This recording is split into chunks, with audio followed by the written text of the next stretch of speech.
सके। मेरा नाम दिनेश चौधरी है, रतलाम MP। लगभग यहाँ से मैं 3000 किलोमीटर दूर से आया हूँ। एक बहुत छोटे से परिवार में मैंने जन्म लिया। वैसे मैं डिस्ट्रिक्ट मुरादाबाद UP का हूँ, लेकिन जो चैलेंज मेरी जिंदगी में आए ताकि उन चीजों से आप रिलेट कर सके, इसलिए मैं उनको बता रहा हूँ। अभी आपने एक बिजनेस का नाम सुना होगा जो हमारे भारत में बिजनेस चलता है, जिसको हम बोलते हैं ट्रेडिशनल बिजनेस। क्या होता है उसके अंदर? एक आप और हम होते हैं कस्टमर। जो भारत के 80% लोग हैं, कहां से प्रोडक्ट खरीदते हो? रिटेलर, दुकानदार से। Yes, retailer. क्या ये उसको बनाते हैं? नो। ये खरीदते हैं किसी होलसेलर से। ये होलसेलर किसी स्टॉकिस्ट, ये स्टॉकिस्ट एक CF एजेंट के थ्रू माल खरीद लेते हैं कंपनी से। ये हमारे भारत का एक परंपरागत व्यापार है। लेकिन इनके ऊपर कंपनी एक बहुत बड़ा खर्च करती है, पब्लिसिटी, विज्ञापन। क्यों? क्योंकि आप और हमको ये पता लग जाए मार्केट में कोई नया प्रोडक्ट आया है। ये 20% लोग हैं जो मिडलमैन होते हैं। आज तक जो मैंने शुरू में आपको बताया था 80 और 20, ये रेशो यही है। इसी वजह से चलता है ये। गरीब गरीब हो रहा है, अमीर अमीर हो रहा है। क्यों? क्योंकि हमारी खून पसीने की कमाई का पैसा इन चंद लोगों की जेबों में चला जाता है। जो भी हम खरीदते हैं कुछ ना कुछ परसेंटेज इनकी जेब में जाता है। सबसे ज्यादा ले जाता है विज्ञापन करने वाला, सबसे ज्यादा। लेकिन मेरे को बताओ, क्या विज्ञापन सच है? नो। लेकिन आज भी भारत में 80% लोग विज्ञापन देखकर माल खरीदते हैं, लेकिन आज तक कोई भी विज्ञापन सच नहीं है। छोटी सी बात मैं विज्ञापन के बारे में आपको बताऊं। कुछ समय पहले 3 करोड़ में शाहरुख खान कमांडर सिगरेट का विज्ञापन करता था, आपने देखा होगा।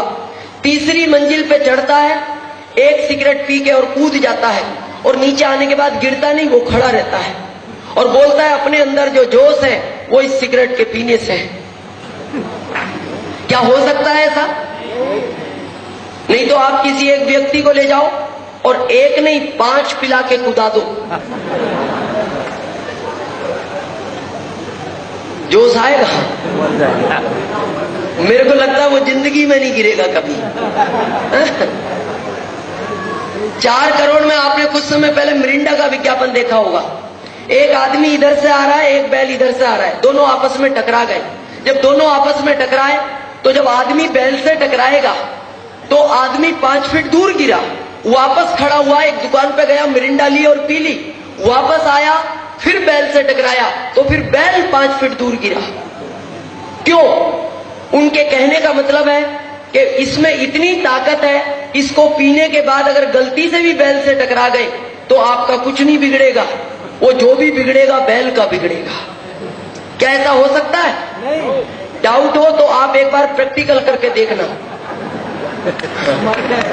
डाउट हो तो मैं नहीं कह रहा, अगर आपको डाउट हो ऐसा, ये कह रहे हैं कि ऐसा हो सकता है, नहीं हो सकता। आज 12 करोड़ में ऐश्वर्या टीवी पे आके बोलती है मेरी सुंदरता का राज है लक्स इंटरनेशनल, और हम इसलिए ना रहे शायद नंबर लग जाए। कितने लोगों को विश्वास है लक्स के नहाने से आदमी गोरा हो सकता है किसी को? मैच देखते हो? मैच अगर लक्स के नहाने से कोई गोरा होता है, ये साबुन आज सबसे ज्यादा वेस्ट इंडीज और साउथ अफ्रीका में बिकता, जहां पूरे के पूरे देश ब्लैक एंड व्हाइट है, वहां कलर्ड नाम का कुछ नहीं मिलता और वहां कोई खरीदने को तैयार नहीं। और दोस्त, यही कारण रहा, आज जो भी प्रोडक्ट हम 100 में खरीदते हैं, कंपनी में 50 रुपए की लागत में बनता है, 9 रुपए कंपनी का प्रॉफिट होता है, 59 में चीज बनती है और कितने में मिलती है? 100 में। और बीच का 41 कहां चला जाता है? इनके पास। क्या ये क्वालिटी में कोई सुधार करते हैं? बिगाड़ने का पूरा अधिकार है। और ये झूठ बोलने का करोड़ों रुपया ले जा रहे हैं। और दोस्त, ये बात आज तक हमारे समझ में नहीं आई, लेकिन ये बात आज के 55 साल पहले अमेरिका के अर्थशास्त्री समझे। उन्होंने कहा इन बीच वाले लोगों को बीच में से हटा दो, क्योंकि ये क्वालिटी में कोई सुधार नहीं करते, इनको बिगाड़ने का पूरा अधिकार है, कोई सुधार नहीं करते। तो वहां की गवर्नमेंट ने कहा फिर इस जनता को माल कौन देगा? कंपनी ने कहा आप इसकी चिंता मत करो, मैं इसको डायरेक्ट माल दे सकती हूं, माल ओरिजिनल मिलेगा क्योंकि डायरेक्ट मिलेगा। बोले इसका क्या करें, ये बच गया। तो वहां के अर्थशास्त्रियों ने कहा ये पैसा इसी को वापस कर दो, ये इसी के खून पसीने की कमाई का पैसा है, और इसी बिजनेस का नाम रखा गया DSM, डायरेक्ट सेलिंग मेथड। मेरे को एक चीज बताओ, कंपनी डायरेक्ट माल दे और बीच का 41 वापस आए और माल ओरिजिनल मिले तो कुछ टेंशन है क्या? नो? बताओ, इतनी सी बात बताने के लिए मेरे को रतलाम से बुलाया गया? ये भी तो बता सकते थे जिन्होंने आज आपको इनवाइट किया। लेकिन पता है मेरे को क्यों बुलाया गया है? प्राकृतिक का नियम है, आदमी का नेचर है, अपने वाला अपने वाले से कभी नहीं समझता और ना समझेगा, कभी नहीं समझता ना समझेगा। आप अपने सगे भाई को कितना भी समझाओ वो आपसे नहीं समझेगा, पड़ोसी से मिला दो 3 मिनट में समझा देगा। नियम है ये, अपने वाला अपने वाले से कभी नहीं समझता। यहाँ टीचर है, कोई टीचर हाथ खड़ा करेंगे? टीचर, जो भी टीचर हो प्लीज एक बार हाथ खड़ा करें। Thank you. आप इनसे पूछ लेना, इनका बच्चा इनसे नहीं पढ़ता। नहीं पढ़ता। ये क्लास में एक साथ 100 लड़कों को पढ़ाते होंगे, लेकिन इनका इनसे नहीं पढ़ता, क्योंकि अपने वाले के कभी बात समझ में नहीं आती, उसे तीसरे के पास भेजना पड़ता। आज आप आरसीएम की बात करते हो तो लोग आपको बोलते हैं क्या गारंटी है आरसीएम से अमीर बन जाएंगे? आता है ये प्रश्न? क्या गारंटी है आरसीएम से अमीर बन जाएंगे? मेरे को एक चीज बताओ, जब ये बीच का पैसा इनको मिलता था, इनके पास 1-1 करोड़ की कार, 5-5 करोड़ के बंगले, बच्चे विदेशों में पढ़ते थे और 5 स्टार होटलों में रुकते थे।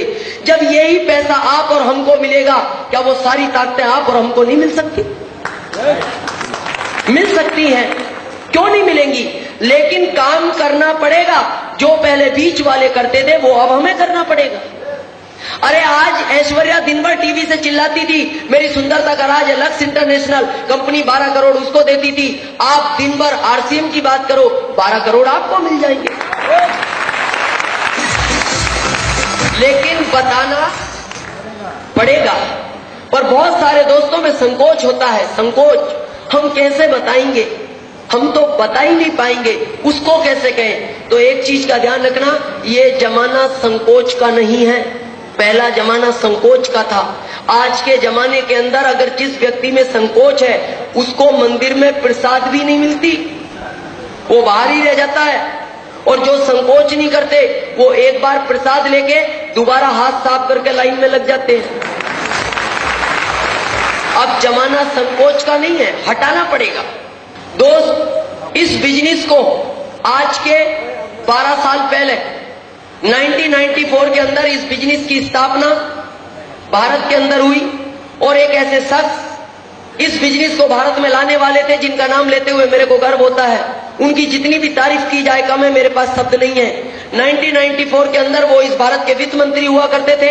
आज करंट में इस भारत के प्रधानमंत्री हैं श्री मनमोहन सिंह जी।